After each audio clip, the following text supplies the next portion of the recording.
नमस्कार, मैं रवीश कुमार। जिस फोन के व्हाट्सएप में घुसकर फेक न्यूज और फेक हिस्ट्री फैलाकर आपके दिमाग को करप्ट किया गया, आपके भीतर नफरतें भरी गईं, इतिहास का झूठ ठेला गया, अब उसी फोन में सरकार अपना ऐप डालकर आपको कंट्रोल करना चाहती है। संचार साथी ऐप, इसे लेकर जो आरोप लग रहे हैं, जो सवाल उठ रहे हैं, उस पर सतर्क हो जाइए। अगर आप फोन का अलार्म बजने के बाद भी सोने जा रहे हैं तो इस बार अलार्म को 10 मिनट के लिए आगे मत बढ़ाइएगा।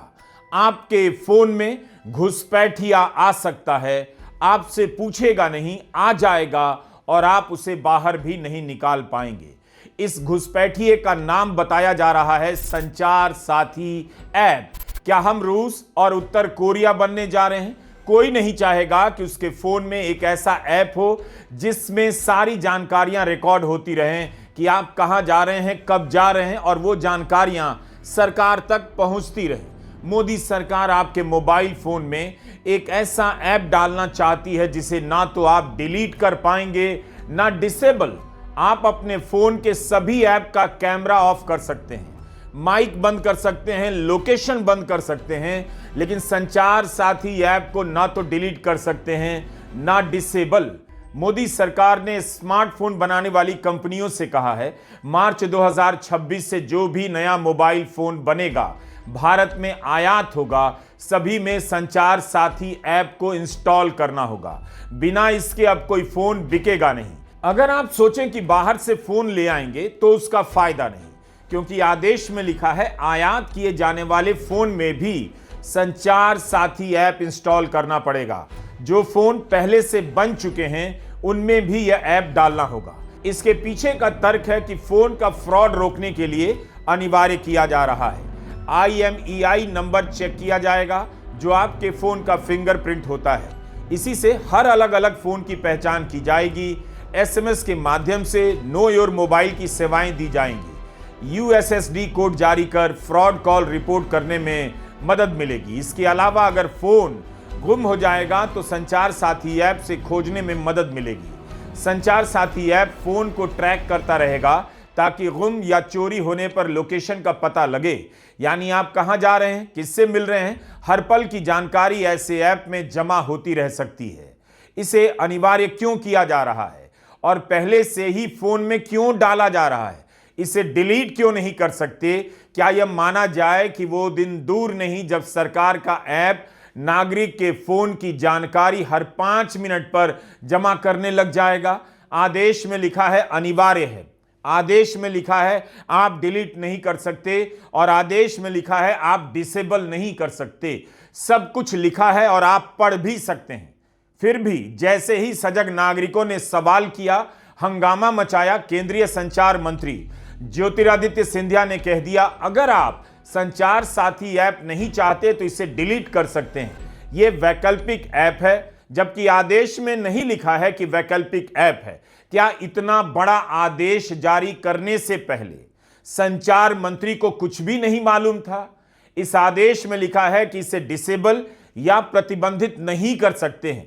तब फिर टेलीकॉम विभाग को यह आदेश वापस ले लेना चाहिए। आदेश वापस तो नहीं लिया, लेकिन जिस PIB से आदेश जारी किया गया था उसी PIB ने अब ज्योतिरादित्य सिंधिया का बयान ट्वीट किया है कि यूजर जब चाहे ऐप को डिलीट कर सकते हैं। दूरसंचार मंत्रालय ने मिथक और सच्चाई का यह पोस्टर जारी किया है। इसमें इतना भर कहा गया है कि ऐप डाउनलोड करने के बाद डिलीट किया जा सकता है। यही तथ्य है, ऐप डिलीट नहीं किया जा सकता, यह भ्रामक जानकारी है। भ्रामक कैसे है, जबकि खुद PIB के नोटिस में लिखा था ऐप डिसेबल नहीं हो सकता।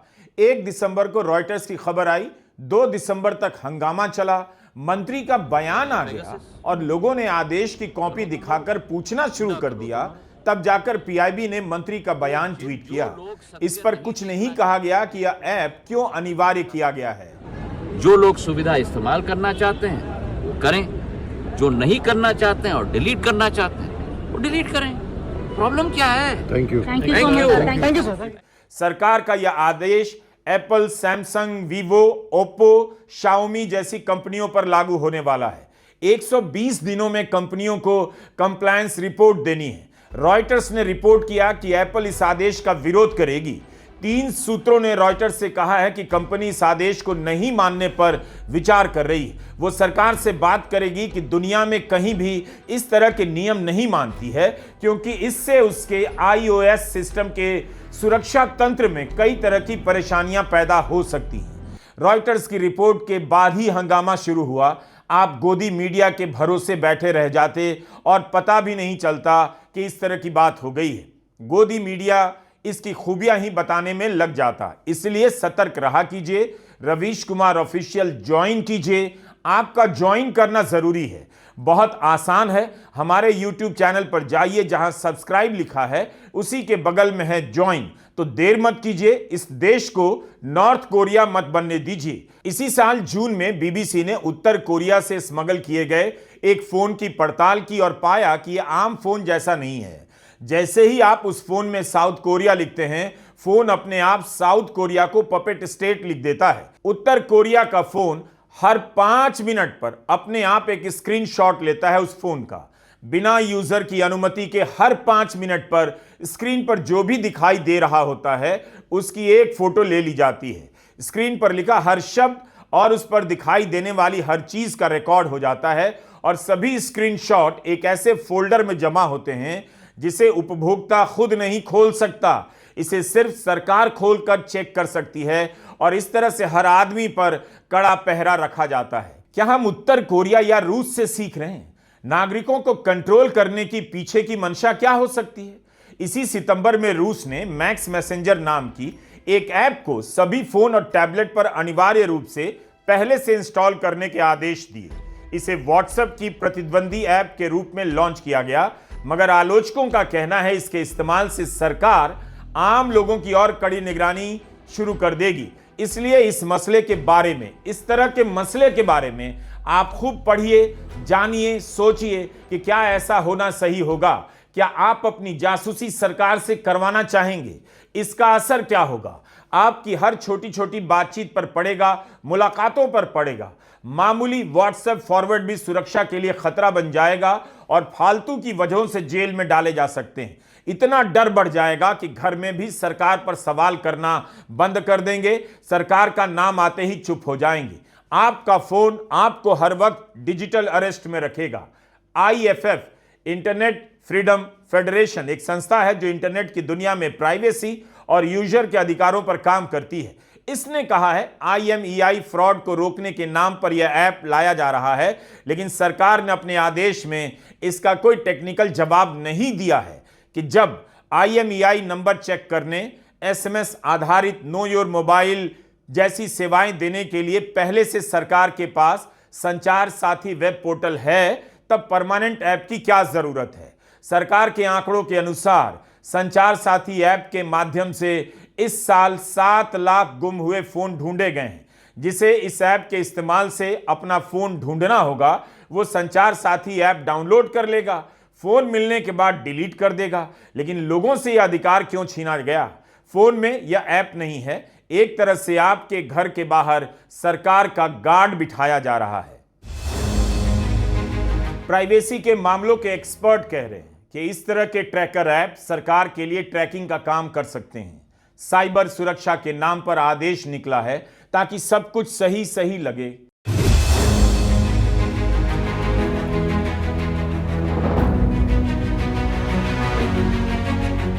लेकिन साइबर साथी ऐप की हदें क्या है, पैरामीटर क्या है, यह सब नहीं बताया जा रहा है। क्लॉज 5 में लिखा है ऐप उन गतिविधियों की पहचान करेगा जो साइबर सुरक्षा के लिए खतरा हो सकती हैं। किस तरह की गतिविधियां, इसकी बात नहीं है। मतलब सुरक्षा का एंगल डाल दो, जब मन करे किसी को घर से उठाकर ले जाओ, करते रहो वकील, केस, मुकदमा। कोई नहीं जानता इस ऐप का कल किस तरह से इस्तेमाल होगा। हो सकता है सर्वर अपडेट करने के बहाने इसका नेचर बदल दिया जाए, तब आप क्या करेंगे? अगर इस तरह के ऐप के लिए दरवाजे खोल दिए गए, तब सवाल उठता है यह सिलसिला कहां जाकर रुकेगा। इंटरनेट के जानकार निखिल पहवा ने सवाल किया है, क्या आगे चलकर अनिवार्य डिजिटल ऐप भी लाया जा सकता है? सब पर डिजी यात्रा थोप दिया जाएगा? इस बात की क्या गारंटी है कि इस ऐप के माध्यम से हमारे फोन की दूसरी फाइलों को नहीं पढ़ा जाएगा, या आगे जाकर चुपचाप ऐसा अपडेट नहीं लाया जाएगा जो इस तरह की जासूसी कर सके। टेक्नोलॉजी और प्राइवेसी को समझने वाले विपक्ष के सांसदों ने भी संचार साथी ऐप का विरोध किया है। प्रियंका गांधी ने कहा है कि नागरिकों को इसका विरोध करना चाहिए, उन्हें अपनी प्राइवेसी के अधिकार की बात करनी चाहिए। कौन अपने परिवार को, दोस्तों को क्या मैसेज भेजता है, उसे गुप्त रखना चाहेगा, उसका अधिकार है। दो लोगों के बीच की बातचीत क्यों सरकार तक पहुंचे?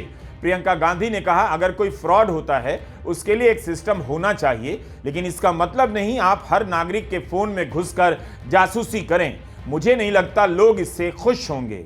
यहां प्रियंका गांधी गलत हो सकती हैं। लोगों को प्राइवेसी का मतलब और खतरा दोनों ही बताना चाहिए। भारत की जनता इसका मतलब एक तरह से नहीं समझती है। कई लोग तो इसी से खुश हो जाएंगे कि सरकार बहुत अच्छा कर रही है, फोन खो जाएगा तो ढूंढ कर दे रही है। पहले भी मिल जाता था, लेकिन इसके नाम पर जो पर्सनल जानकारियां सरकार के पास जाने लगेंगी, उसकी बात लोगों को बतानी पड़ेगी। प्रियंका गांधी भक्तों और अंकिलों की क्षमता को कम समझ रही हैं। वो खुश हो जाएंगे। जिस देश की जनता बालकनी में कोरोना को भगाने के लिए थाली बजा सकती है, उस देश की जनता को प्राइवेसी का मतलब बताना पड़ेगा। तभी वह जनता समझेगी कि संचार साथी ऐप जैसे ऐप के क्या क्या खतरे हो सकते हैं। इस तरह के ऐप बीजेपी के कार्यकर्ताओं, समर्थकों, नेताओं के लिए भी जी का जंजाल बन सकते हैं। उनका काम केवल हाँ जी करना रह जाएगा। सुप्रीम लीडर से लेकर लोकल लीडर की आलोचना नहीं कर पाएंगे।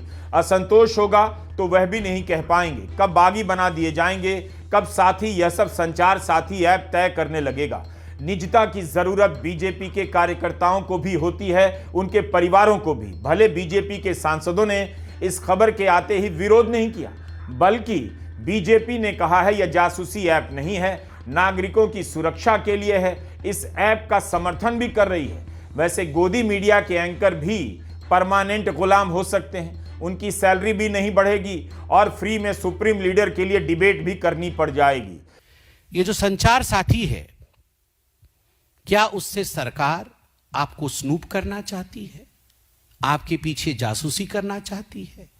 नहीं, नो, कोई जासूसी सरकार नहीं करना चाहती है। संचार साथी ये जो ऐप है, ये आपके मैसेजेस नहीं पढ़ सकती है। Sanchar Saathi can not read your messages. संचार साथी आपके कॉल नहीं सुन सकती है। Sanchar Saathi can not listen to your calls, either the calls that you receive or the calls that you make. संचार साथी आपके निजी डाटा तक, पर्सनल डाटा तक नहीं पहुंच सकती है। Sanchar Saathi can not reach your personal data, can not breach your personal data. Message नहीं सुन सकती, कॉल नहीं सुन सकती, पर्सनल डाटा ब्रीच नहीं कर सकती है। संचार साथी ऐप में क्या है, यह एक बात है। इसके ऐप के डाउनलोड होने के बाद सॉफ्टवेयर अपडेट भी होगा, तब यह ऐप क्या बन जाएगा, यह बड़ा सवाल है। हम और आप आज नहीं जानते, इसलिए संचार साथी ऐप को लेकर इंटरनेट और टेक्नोलॉजी के जानकार जो सवाल उठा रहे हैं, ध्यान से सुनिए। क्या आप चाहेंगे कोई फोन पता करने के नाम पर दिन रात ट्रैक करता रहे? आपकी जान खतरे में पड़ सकती है। नाम संचार साथी है, लेकिन आपके फोन में यह उस हाथी की तरह बैठ जाएगा जो आपको देखेगा, लेकिन आप उसे नहीं देख पाएंगे। एलिफेंट इन द रूम का मुहावरा याद कर लीजिए क्यों बना। पेगासस भी याद कीजिए, इस्राइल का बनाया यह जासूसी सॉफ्टवेयर जिसे किसी के फोन में डाला जाता है और उसके बाद फोन का कंट्रोल आपके अलावा किसी अज्ञात के पास भी हो जाता है। आपकी बातचीत रिकॉर्ड होती है, आप सो रहे हैं या आपकी जानकारी के बिना फोन का वीडियो कैमरा ऑन कर दिया जाता है, रिकॉर्ड होने लगता है। क्या संचार साथी ऐप भारत का पेगासस हो सकता है, जिसे साइबर सुरक्षा के नाम पर फोन में अनिवार्य रूप से ठेला जा रहा है? आईएफएफ के जानकार मानते हैं अगर संचार साथी को फोन से डिलीट करना असंभव बना दिया जाएगा तो इसमें ऐसी परमिशन भी डाली जा सकती है जिससे संचार साथी ऐप मोबाइल के दूसरे ऐप में भी ताका झांकी कर सके। लोग लिख रहे हैं जैसे ही फोन में संचार साथी ऐप डाउनलोड करते हैं, एसएमएस पढ़ने, कॉल हिस्ट्री देखने की परमिशन मांगी जाती है, कैमरा का एक्सेस मांगा जाता है, लोकेशन भी पता लगाया जा सकता है। सरकार अचानक ऐप ले आती है। कोरोना के समय भी तरह तरह के ऐप बन गए। दुनिया में कहीं भी वैक्सीन सर्टिफिकेट पर प्रधानमंत्री या राष्ट्रपति का फोटो नहीं होता था, मगर भारत ने प्रधानमंत्री का फोटो अनिवार्य कर दिया गया। आप नहीं जानते कि कोरोना के समय जो ऐप बनाई गई उसकी जानकारी का क्या इस्तेमाल हो रहा है। बंगाल में एसआईआर हो रहा है। बंगाल के निर्वाचन अधिकारी ने कहा कि डुप्लीकेट एंट्री को पकड़ने के लिए एआई का इस्तेमाल होगा। इस पर टीएमसी सांसद साकेत गोखले ने सवाल किया। इस बात की कोई जानकारी नहीं दी गई कि इस ऐप को किसने बनाया और इसके काम करने का तरीका क्या होगा। इसके वेंडर और डेवलपर कौन हैं? क्या एआई के पूर्वाग्रहों के लिए इस ऐप की जांच की गई है? जब चुनाव आयोग के पीडीएफ सॉफ्टवेयर सिस्टम पहले ही डुप्लीकेट का पता लगा सकते हैं, फिर एआई की नई ऐप की क्या जरूरत है? इसकी डिटेल क्यों नहीं बताई जा रही है? इस बात की क्या गारंटी कि इसे किसी ऐसे आदमी ने नहीं बनाया जिसके तार बीजेपी से जुड़े हों? राहुल गांधी ने डुप्लीकेट वोटर के इतने आरोप लगाए, एआई से क्यों नहीं पकड़ पाए? क्या आयोग के पास डुप्लीकेट एंट्री पकड़ने की एआई अभी अभी आई है? बंगाल के समय ही बिहार के समय एआई से कितनी डुप्लीकेट एंट्री पकड़ी गई? जब आप इतने सवाल करते हैं तभी पता चलता है सरकार कितनी पारदर्शी है, जनता को किस हद तक अंधेरे में रखा जा रहा है। पूरा देश डॉक्यूमेंट बनवाने और दिखाने के काम में लगा है। मिनिमम गवर्नमेंट मैक्सिमम गवर्नेंस का नारा दिया जा रहा है, लेकिन हो रहा है उल्टा। भारत का नागरिक हर समय अपनी पहचान साबित करने में लगा है। केवाईसी उसका पीछा करती है। नए नए आदेश आते हैं, आधार को पैन से जोड़ना है, आधार को वोटर से जोड़ना है। फिर बहस हो जाती है, आधार नागरिकता का प्रमाण पत्र नहीं। आधार लेकर ही लोग एसआईआर की लाइन में भी लग जाते हैं कि वोटर लिस्ट में नाम आ जाए, नागरिक हैं या नहीं, पुराने रिकॉर्ड निकालने में लग गए। इसके पीछे का मनोविज्ञान ठीक से समझिए। कभी नोट कीजिएगा, एयरपोर्ट के गेट पे लोग आधार दिखाने से पहले और दिखाने के बाद कितनी राहत महसूस करते हैं, जैसे नागरिकता साबित हो गई, अब जहाज में बैठने को मिल जाएगा। आपको हर पल एहसास कराया जाता है कि आप पहले पहचान साबित कीजिए, केवाईसी बनवाइए, आधार दिखाइए। पहले लोगों ने घुसपैठ की राजनीति पर खूब तालियां बजाईं, अपने ही देश के नागरिकों से धर्म के आधार पर नफरतें की और घुसपैठिया कह दिया। लेकिन उन्हें यह नहीं दिख रहा कि नागरिकता साबित करने की लाइन में हर किसी को लगा दिया गया है। हर समय लोग डॉक्यूमेंट बनवा रहे हैं, उसके बारे में पता कर रहे हैं ताकि कोई घुसपैठिया साबित ना कर दे। इस राजनीति को हवा देने वाली सरकार अब आपके फोन में घुसपैठिया बनकर क्यों बैठना चाहती है? कम से कम सवाल तो पूछिए। अगर इतनी सी बात समझ नहीं आती तो प्रधानमंत्री ने आपके लिए ही कहा है, मौसम का मजा लीजिए। नमस्कार, मैं रवीश कुमार।